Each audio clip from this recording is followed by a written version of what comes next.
प्रभु मुझे सहारा है तेरा जग के पालनहार, कार्तिक मास महात्म्य की कथा करूं विस्तार।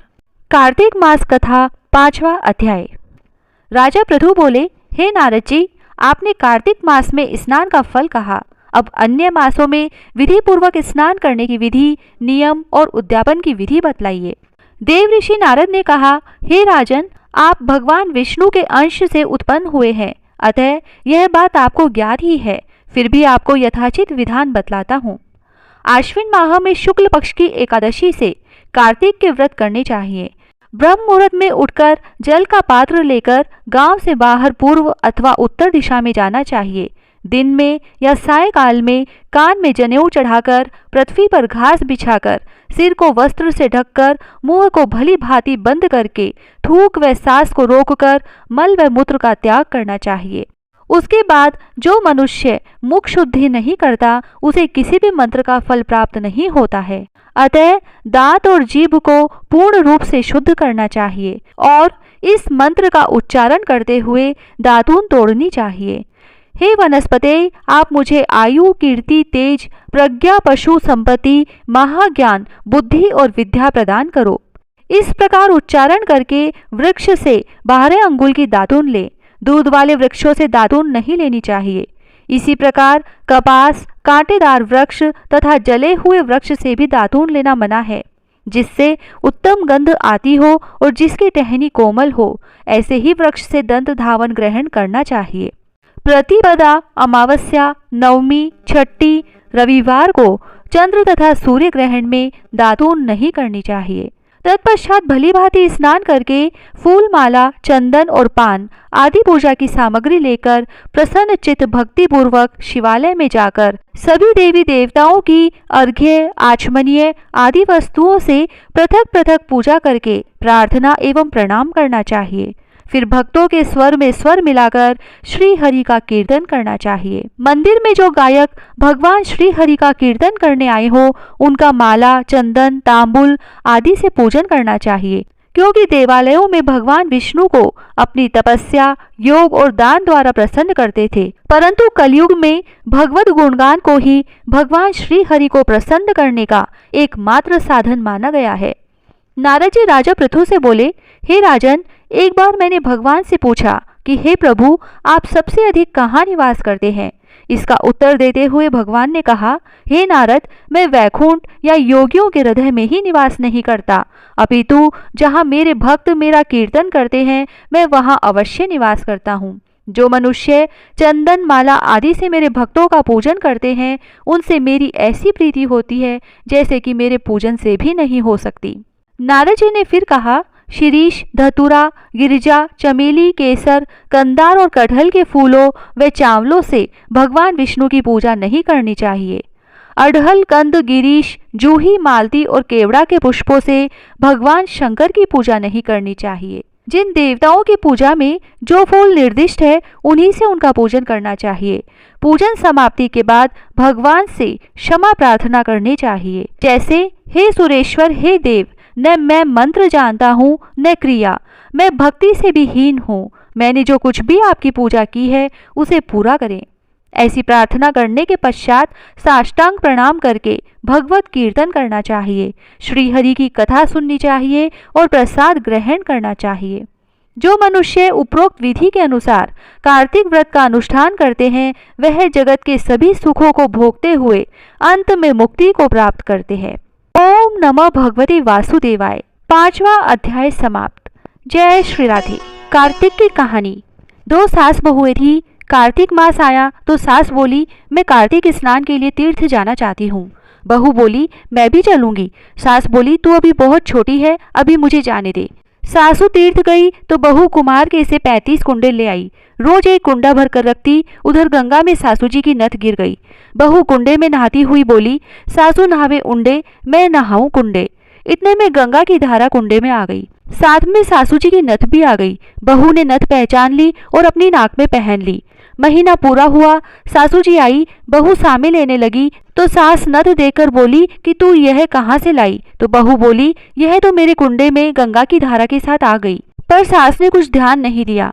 फिर सास बोली कि मुझे ब्राह्मण भोज करना है, तो बहू बोली कि सासू जी 2 ब्राह्मण मेरे भी जिम्मा दो, मैंने भी कार्तिक स्नान किया है। तब सास ने कहा कि तूने कहा कार्तिक स्नान किया? तो बहू बोली ऊपर चलो मैं आपको बताती हूँ। ऊपर गए तो देखा सारे कुंडे सोने के हो गए। बहू बोली मैं रोज कुंडा भरकर रखती और सुबह जल्दी उठकर नहाती और उल्टा करके रख देती। तब सासू जी बोली कि बहू तू तो बहुत भाग्यवान है जो साक्षात गंगा जी तेरे पास आई। तूने श्रद्धा और विश्वास से कार्तिक स्नान किया तो भगवान ने तुझे फल दिया। दोनों सास बहू ने धूमधाम से ब्राह्मण जिमाकर दक्षिणा देकर विदा किया। हे गंगा मैया, जैसे बहू पर कृपा की उसको कार्तिक स्नान कराया, वैसे हम सबको कराना। तुलसा जी की कहानी। कार्तिक के महीने में सब कोई तुलसा माता को सींचने जाती। सब कोई तो सींच के आ जाती, पर एक बुढ़िया माई आती और तुलसा माता से रोजाना कहती, तुलसा माता सत की दाता, मैं बिड़ला सींचू तेरा, तू कर निस्तारा मेरा।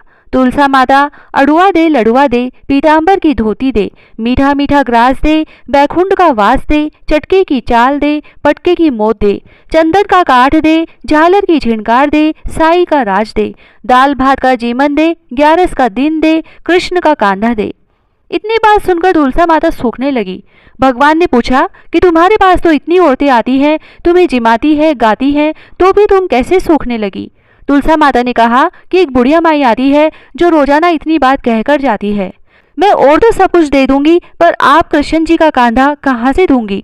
थोड़े दिन बाद बुढ़िया माई मर गई। सब कोई उसको उठाने लगे, पर वह इतनी भारी हो गई कि उठे ही नहीं। सब कोई कहने लगे कि पाप घाट की माला फेरती थी जिससे इतनी भारी हो गई। भगवान बूढ़े ब्राह्मण का रूप धारण करके आए। सबसे पूछने लगे कि इतनी भीड़ क्यों हो रही है? सब बोले एक बुढ़िया मर गई है, पापनी थी इसीलिए किसी से नहीं उठती। तब भगवान बोले कि इसके कान में मुझे एक बात कहने दो तो यह उठ जाएगी। सबने कहा तू भी अपने मन की निकाल ले। भगवान ने जाकर उसके कान में कहा, बुढ़िया माई तू बिड़ला सींचे मेरा, मैं करूँ निस्तारा तेरा। बुढ़िया माई अड़ुआ ले गड़ुआ ले, पीतांबर की धोती ले, पटके की मोद ले, मीठा मीठा ग्रास ले, बैकुंठ का वास ले, चटके की चाल ले, चंदन का काठ ले, झालर की झिनकार ले, साई का राज ले, दाल भात का जीवन ले, कृष्ण का कांधा ले। इतना सुनते ही बुढ़िया माई हल्की हो गई। भगवान उसे कांधे पर ले गए और उसकी मुक्ति हो गई। हे तुलसा माता, जैसा उसकी मुक्ति करी ऐसा हमारी करियो, जैसा उसको कांधा दिया वैसे सबको दियो। पीपल पतवारी की कहानी। एक गुजरी थी, उसने अपनी बहू से कहा कि तू दूध दही बेच के आ। वह बेचने गई तो रास्ते में औरतें पीपल पतवारी सींच रही थी। उनको सींचता देखकर बहू ने पूछा कि तुम यह क्या कर रही हो? औरतें बोली कि हम पीपल पतवारी सींच रही हैं, इससे अन्न और धन होता है, 12 वर्ष का बिछड़ा हुआ पति मिल जाता है। बहू बोली ऐसी बात है तो तुम तो पानी से सींचती हो, मैं तो दूध से सींचूंगी। अब तो गुजरी बहू रोजाना दूध दही बेचने ही नहीं जाती, वह रोजाना दूध तो पीपल में और दही पतवारी में सींचती। सास दूध दही का दाम मांगती तो कह देती कि महीना पूरा हो जाने पर दे दूंगी। कार्तिक का महीना पूरा हो गया, पूनम का दिन आया। बहू पीपल पतवारी के पास जाकर बैठ गई। पतवारी ने पूछा कि तुम मेरे पास क्यों बैठ गई? तब बहू बोली कि सासू दूध दही का दाम मांगेगी। पीपल पतवारी बोली कि मेरे पास क्या दाम रखा है, ये भरा डिंडा पान पतुरा है, इसको ले जा। बहू ने वही ले जाकर कोठरी में रख दिया और डर के मारे कपड़ा ओढ़कर सो गई। सासू बोली कि बहू पैसे ला। बहू बोली कि कोठरी में रखा है। सासू ने कोठरी खोल के देखी तो हीरा मोती जगमगा रहे हैं। सासू बोली कि बहू इतना धन कहाँ से लाई? बहू ने आकर देखा तो सच्ची में ही धन भरा हुआ है। बहू ने सासू को सारी बात बता दी। सास ने कहा कि अब की कार्तिक में मैं भी पतवारी सींचूंगी। कार्तिक आया, सास दूध दही तो बेचकर आ जाती और हांडी धोकर पीपल पतवारी में चढ़ा देती। आकर बहू से कहती कि मेरे से दाम मांग। तब बहू कहती सासू जी कोई बहू भी दाम मांगती है क्या? पर सासू कहती कि तू मांग। बहू बोली कि सासू जी पैसे लाओ, तो वह पीपल पतवारी के पास जाकर बैठ गई। पीपल पतवारी ने सासू को भी पान पतूरा भरा डिंडा दे दिया। उसने वही ले जाकर कोठरी में रख दिया। बहू ने खोलकर देखा तो उसमें कीड़े मकोड़े बिलबिला रहे हैं।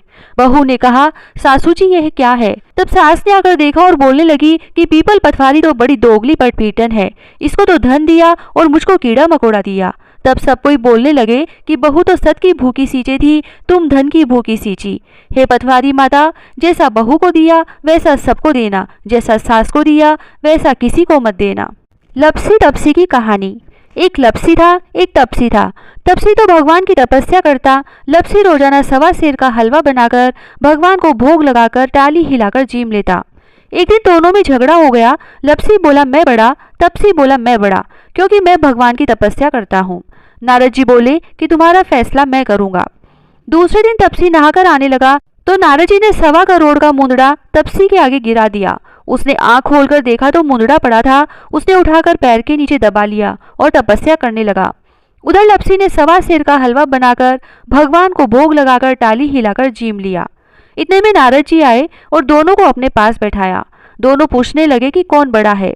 नारद जी ने तपसी से कहा कि अपना पांव हटा। पांव हटाते ही मुंदड़ा निकला। तब नारद जी बोले कि मुंदड़ा जुटाने से तेरी तपस्या भंग हो गई है, इसीलिए लपसी बड़ा है। तपसी कहने लगा कि मुझे मेरी तपस्या का फल कैसे मिलेगा। नारद जी बोले कि तेरी तपस्या का फल कार्तिक नहाने वाली देंगी। सब कहानी कहकर तेरी कहानी नहीं कहेंगी तो कार्तिक का फल तुझे हो जाएगा। धोती देकर अंगोछा नहीं देंगी, सीधा देकर दक्षिणा नहीं देंगी, ब्राह्मण जिमाकर दक्षिणा नहीं देंगी, दीवा चासकर हाथ न जोड़े तो तेरा पुण्य होगा। कपड़ा देके बटन न लगावे, दाहिने हाथ नाड़ा बांधे तो सबका फल तुम्हें हो जाएगा। और इतना कहकर नारद जी चले गए। लपसी को फल लपसी ने हो जो, तपसी को फल तपसी ने हो जो, माँ की कथा कहानी को फल माँ ने हो जो। विनायक जी की कहानी। एक बुढ़िया माई थी। वह मिट्टी के गणेश जी की पूजा करती थी। वह मिट्टी के गणेश जी रोज बनाती, रोज गल जाते। सामने एक सेठ का मकान बन रहा था तो वह वहां जाकर बोली कि पत्थर का गणेश बना दो। मिस्त्री बोले जितने में हम तेरा पत्थर का गणेश गढ़ेंगे उतने में अपनी दीवार न चीनेंगे। बुढ़िया बोली कि राम करे तुम्हारी दीवार टेढ़ी हो जाए। अब उनकी दीवार टेढ़ी हो गई। वो बनावे और ढा देवे, बनावे और ढा देवे। इस तरह करते करते शाम हो गई। शाम को सेठ आया और उसने कहा आज कुछ भी काम नहीं किया। तो मिस्त्री कहने लगे कि एक बुढ़िया आई थी, वो कह रही थी कि मेरा पत्थर का गणेश गढ़ दो। हमने नहीं गढ़ा तो उसने कहा कि तुम्हारी दीवार टेढ़ी हो जाए। जब से दीवार सीधी ही नहीं बन रही। सेठ ने बुढ़िया को बुलवाया और कहा कि हम तुझे सोने का गणेश मढ़ देंगे, हमारी दीवार सीधी कर दो।